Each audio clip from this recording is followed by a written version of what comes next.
আজকে আমি আবার একটি নতুন রেসিপি নিয়ে চলে এলাম। আজকে আমি বানাবো কাঁচা মাছ। তো এখানে নিয়েছি মাছ, আর এখানে নিয়েছি দুন্দুল, আর এখানে নিয়েছি টমেটো। তো মাছগুলোকে আমি আগেই ধুয়ে রেখেছিলাম, আর এখানে সামান্য জল দিয়ে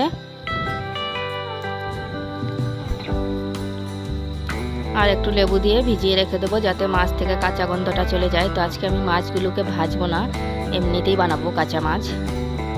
তখন আমি এইগুলোকে কিছুক্ষণের জন্য ভিজিয়ে রেখে দেবো। তো দেখুন এখানে আমি দুন্দুলগুলোকে এরকমভাবে ছিলে নেব, কারণ দুন্দুলগুলো খুব ডিগা ছিল তাই। তো দুন্দুলগুলোকে আমি এরকম করে কেটে নিলাম। আর এখানে টমেটোর, আর এখানে আমি আলু নিয়েছিলাম। তো আলুগুলোকে আমি সিদ্ধ করে নিয়েছিলাম আগেই। তো এবার আমি চুলার মধ্যে কড়াই বসিয়ে দিলাম, আর দিয়ে দিলাম সামান্য জল। তো জলটা আমি একটু গরম হওয়ার জন্য ছেড়ে দেবো, যাতে জলটা না স্ফুটন শুরু হয়ে যায়। তো দেখুন আমার জলটা থেকে স্ফুটন শুরু হয়ে গেছে। তখন আমি এখানে দিয়ে দিলাম লবণ স্বাদ মতো, আর দিয়ে দিলাম থেতো করে রাখা রসুন, আর দিয়ে দিলাম আদা। তো এখানে আমি 1 ইঞ্চির মতো আদা দিয়ে দিলাম, আর দিয়ে দিলাম একটা আস্তা রসুন থেতো করা, আর দিয়ে দিলাম থেতো করে একটা কাঁচা লঙ্কা। তো কাঁচা লঙ্কাগুলো এখন বেশ ঝাল কিন্তু।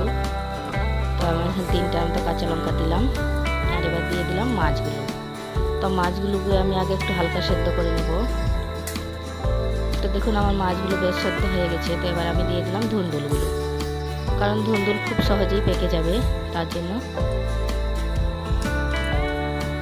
আর দিয়ে দিলাম টমেটোর গুঁড়ো। তো এগুলোকে দিয়ে আমি 1-2 ডুবকানি পর্যন্ত অপেক্ষা করব, যাতে ঝোলটা ফুটে ওঠে।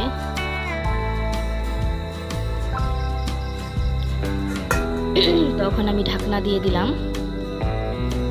তো দেখুন আমার জলটা কি সুন্দরভাবে ডুবকো দিচ্ছে। তো একটু আমি নেড়ে চেড়ে দেবো, যাতে মাছগুলো না ভেঙে যায়।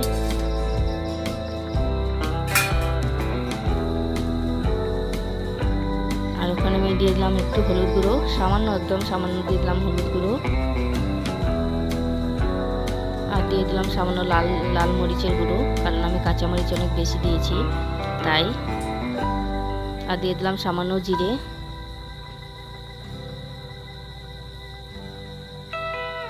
আর দিয়ে দিলাম সামান্য ধনে গুঁড়ো। তো সবগুলো দিয়ে মশলা দিয়ে আমি একটু নেড়ে চেড়ে দেবো। একবার হলো এরকমভাবে বানিয়ে খেয়ে দেখবেন, বেশ দারুণ লাগে খেতে। আর আমার রেসিপি যদি ভালো লাগে, আরও নতুন রেসিপি পাওয়ার জন্য যে যেখান থেকে দেখছেন, আর আমার চ্যানেলটি সাবস্ক্রাইব করে দিন, আর একটি লাইক দিয়ে দিন, আর কমেন্ট করে জানাবেন আমার রেসিপি কেমন হয়েছে। তো দেখুন আমার মাছগুলো বেশ সেদ্ধ হয়ে গেছে, আর সবজিও বেশ সেদ্ধ হয়ে গেছে। তো এগুলোকে আমি নামিয়ে নিলাম।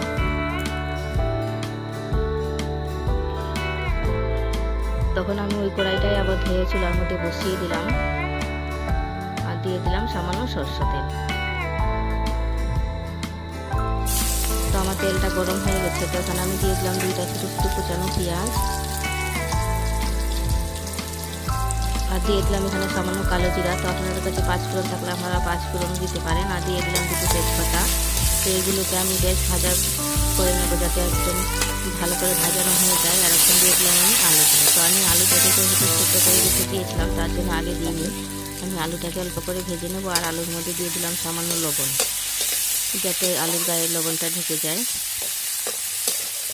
তো দিয়ে আমি নেড়ে চেড়ে নিলাম। দেখুন আর আমার আলুটাও বেশ ভাজানো হয়ে গেছে। আর এখানে আমি দিয়ে দিলাম মাছ সেদ্ধ করে রাখা মাছের ঝোলগুলো।